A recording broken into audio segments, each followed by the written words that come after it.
Thoth was an immortal. That is, he had conquered death, passing only when he willed, and even then not through death.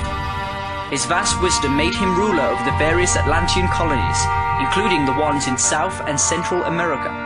In this incarnation, he left the writings known to modern occultists as the Emerald Tablets.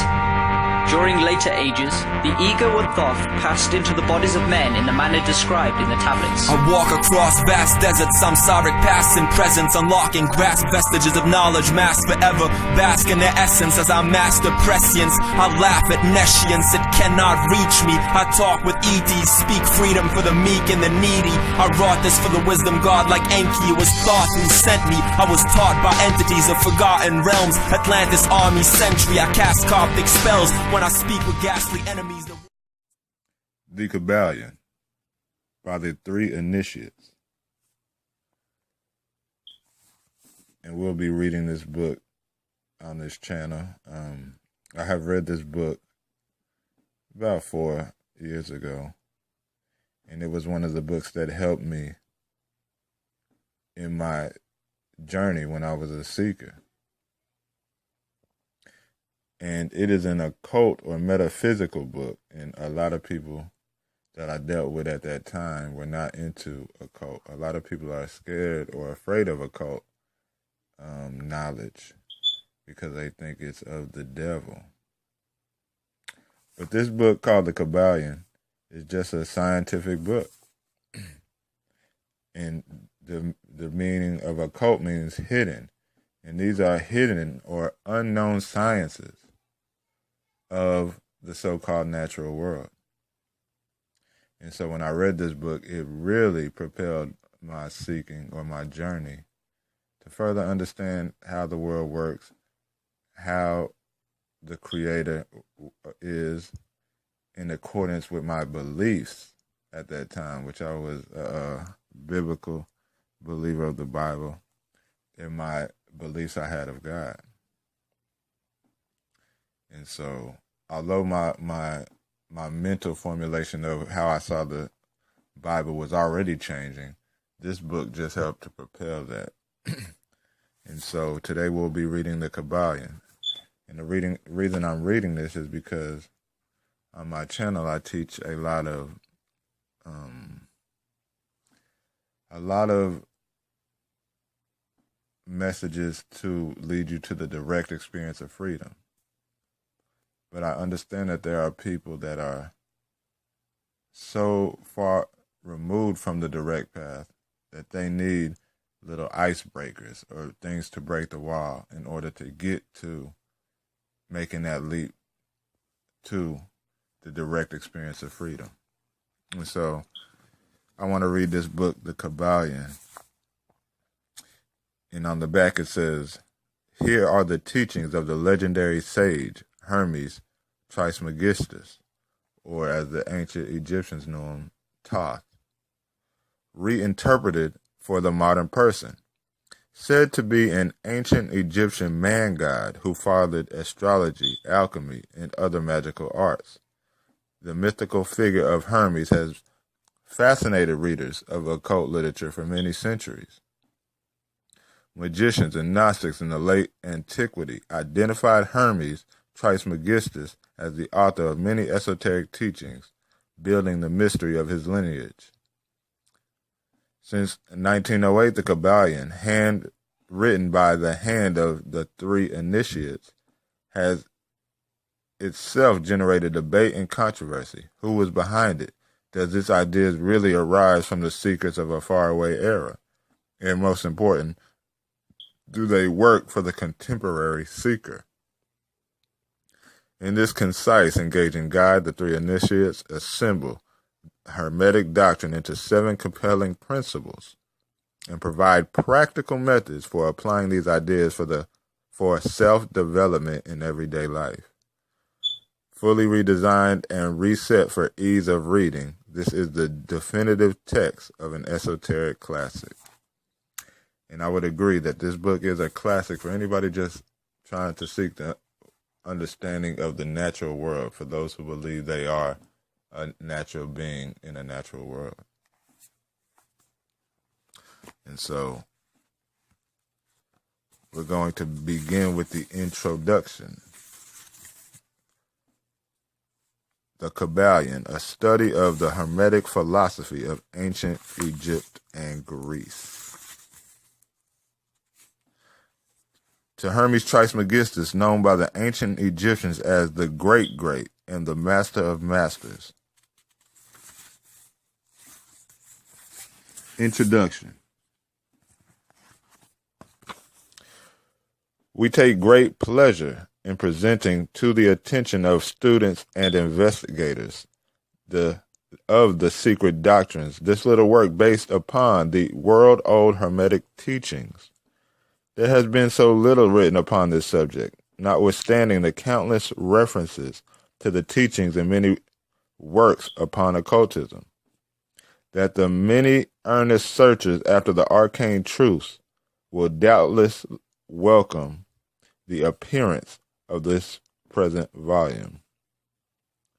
The purpose of this work is not to enunciate of any special philosophy or doctrine, but rather is to give to the students a statement of the truth that will serve to reconcile the many bits of occult knowledge that they may have acquired, but which are apparently opposed to each other, and which often serve to discourage and disgust the beginner in the study.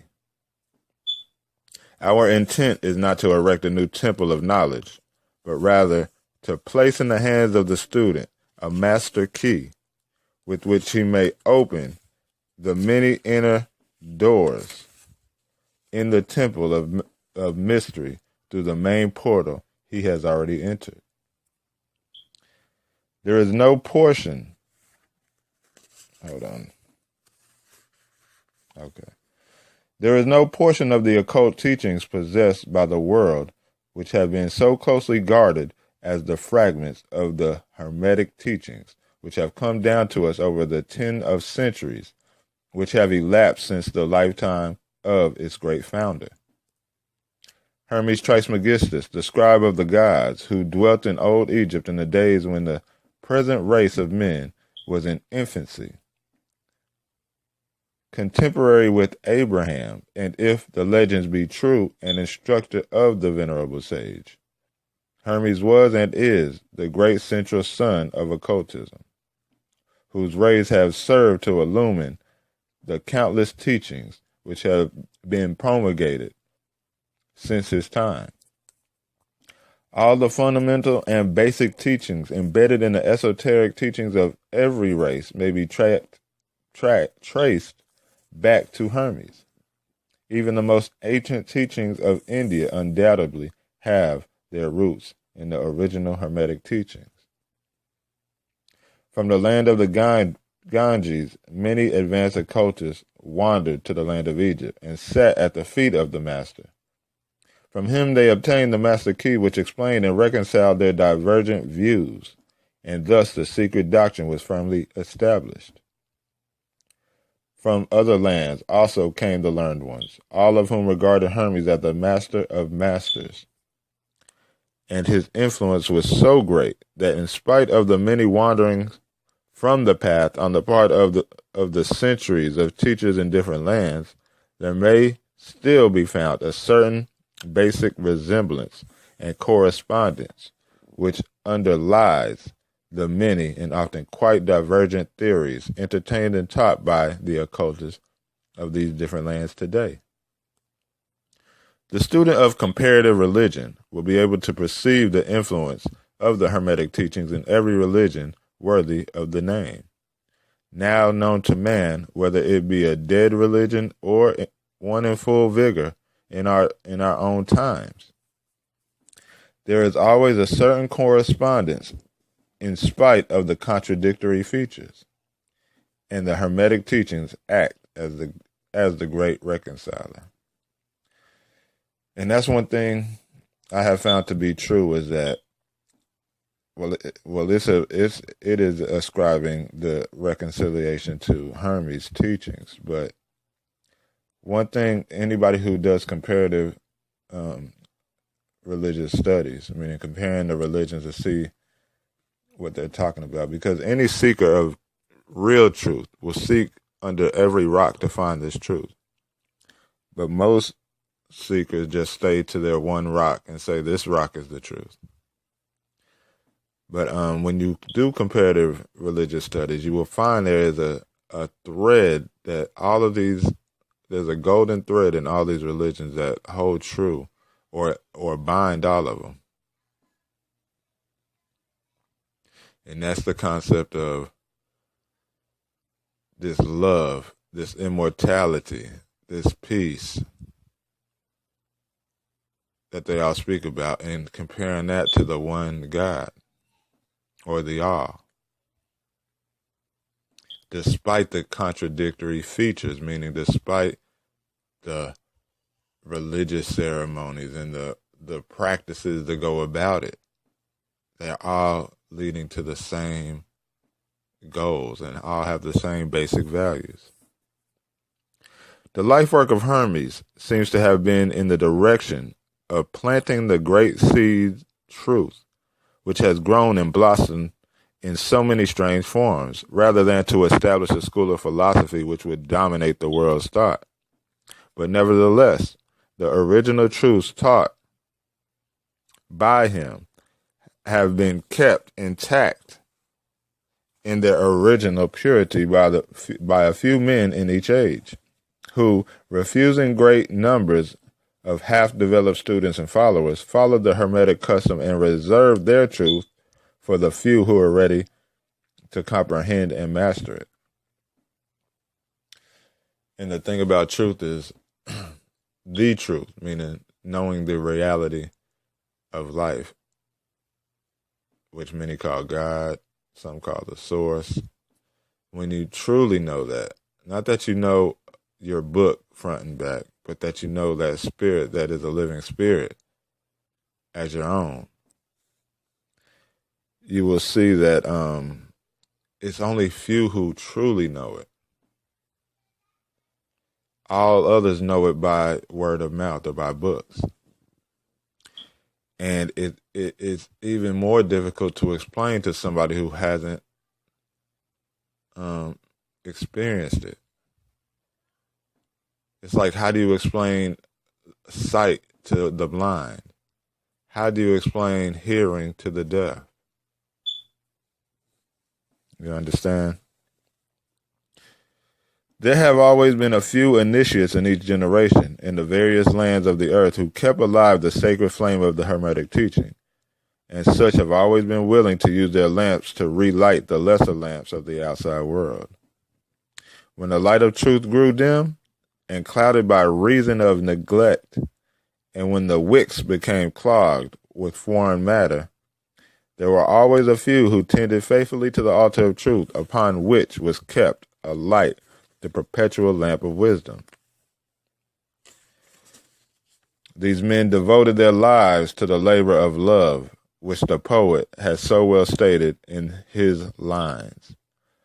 Oh, let not the flame die out, cherished age after age in its dark cavern, in its holy temples cherished, fed by pure ministers of love, let not the flame die out. And you will see in my seeking, and it was probably just necessary for me in my seeking. I went from religion, then I went through occultism and these paths. You don't have to go through occultism to find the collapse of duality or find that which is single, meaning to find that which is the reality, which has no opposite. You don't have to go through that, but I went through that. And a lot of people that go through that fall into things such as using these sciences for their own benefit, which can mean good or evil. You understand what I'm saying? And that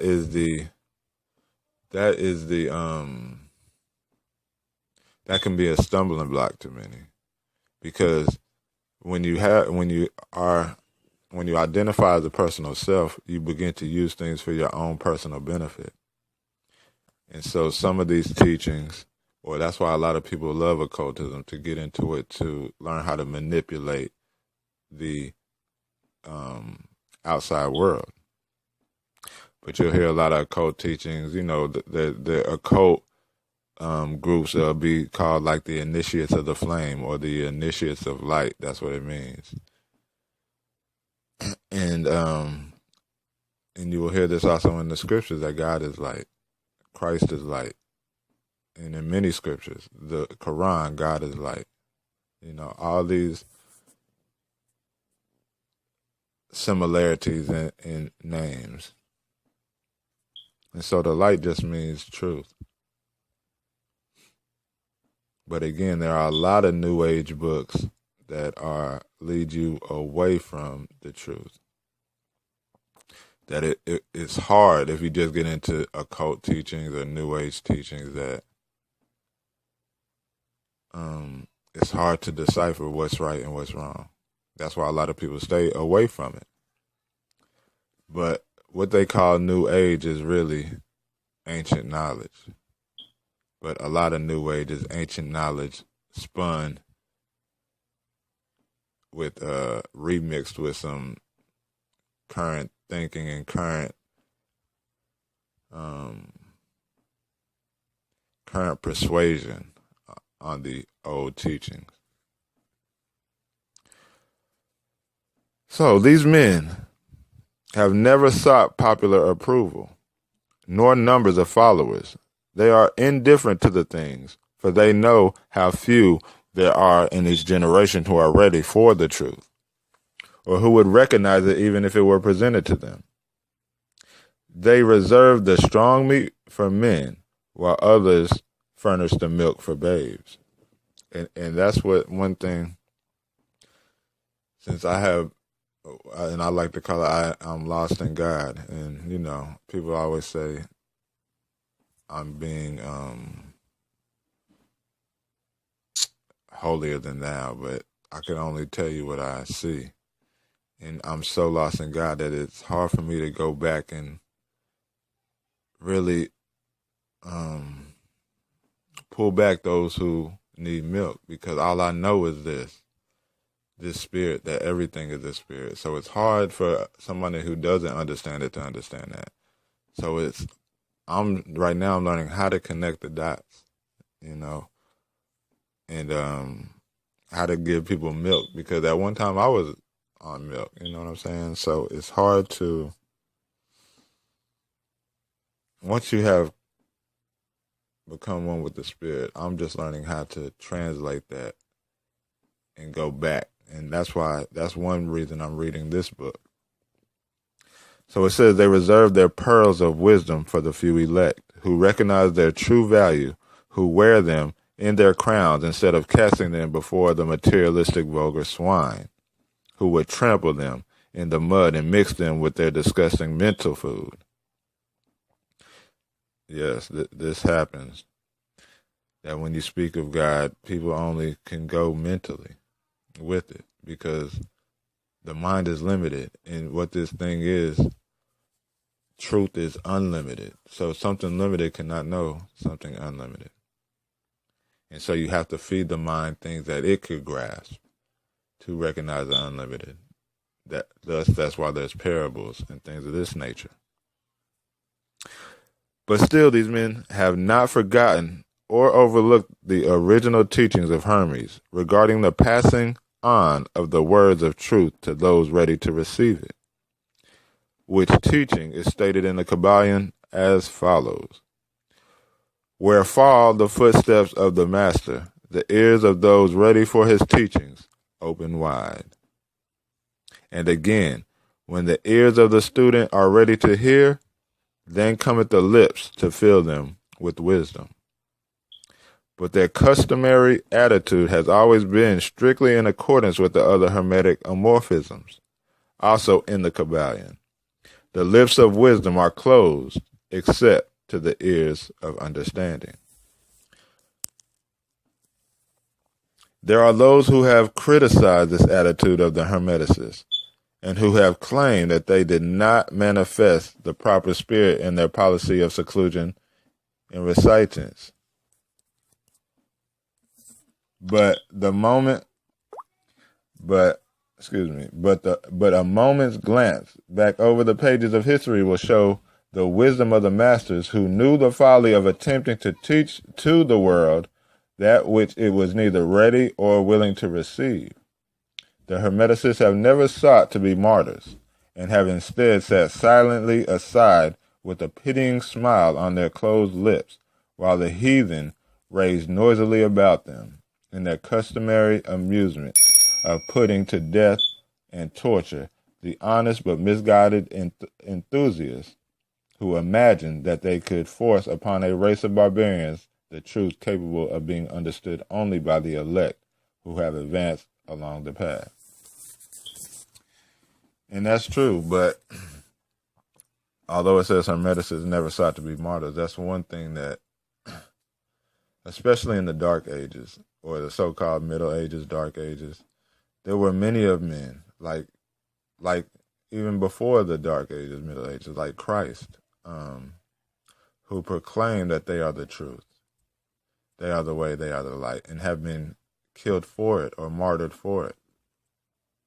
You understand? And there was a Muslim who understood the same principle of he was the truth, meaning he recognized that which he is.